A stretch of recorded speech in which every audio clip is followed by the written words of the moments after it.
देश के सबसे बड़े सूबे उत्तर प्रदेश में एक बार फिर से सियासी हलचल तेज हो गई है। वजह है 10 सीटों पर होने वाला विधानसभा का उपचुनाव। जी हां, उत्तर प्रदेश में विधानसभा की 10 सीटों पर चुनाव होने वाले हैं, जिसके लिए हर राजनीतिक पार्टियों ने सीटों पर अपना हक जमाने के लिए एड़ी चोटी का जोर लगाने में कोई कोर कसर नहीं छोड़ी है। वैसे तो फोकस सारी सीटों पर है, लेकिन उनमें से भी राजनीति का जो केंद्र बना हुआ है वो है रामनगरी अयोध्या की मिल्कीपुर विधानसभा, जहां से जनता पर विश्वास जीतने के लिए सपा सुप्रीमो अखिलेश यादव ने चुना है अयोध्या के सांसद अवधेश प्रसाद के बेटे अजीत प्रसाद को। लेकिन चुनाव हो, नेताजी के नतीजे आए, उससे पहले कुछ और ही सामने आ गया। दरअसल अयोध्या सांसद अवधेश प्रसाद के बेटे अजीत प्रसाद पर कई धाराओं में मुकदमा दर्ज है।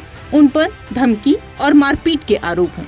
इसके साथ ही शिकायतकर्ता ने और भी संगीन आरोप लगाए हैं, जिसके बाद से सांसद अवधेश प्रसाद का बयान सामने आया है। उन्होंने कहा कि ये जो आरोप मेरे बेटे पर लगाए गए हैं वो निराधार हैं, राजनीति से प्रेरित हैं। बीजेपी डर गई है। मिल्कीपुर का अगर जातीय समीकरण देखें तो लगभग 65,000 यादव, करीब 60,000 पासी, 50,000 ब्राह्मण, 35,000 मुस्लिम, 25,000 ठाकुर और इसके साथ ही अन्य जातियां हैं।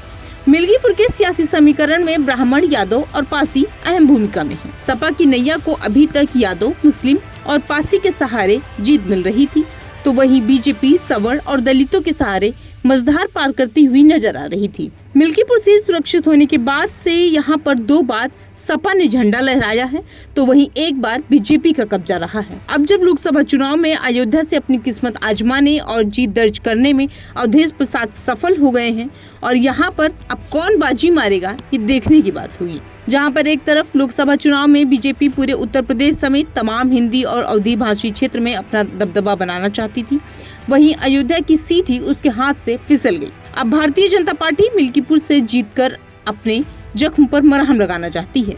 अगर ऐसा ही हुआ तो बीजेपी के लिए ठीक, नहीं तो मिल्कीपुर पर सपा का झंडा लहराने से बीजेपी के घाव पर मरहम लगने के बजाय अखिलेश यादव नमक लगाने में तनिक भी पीछे नहीं रहेंगे।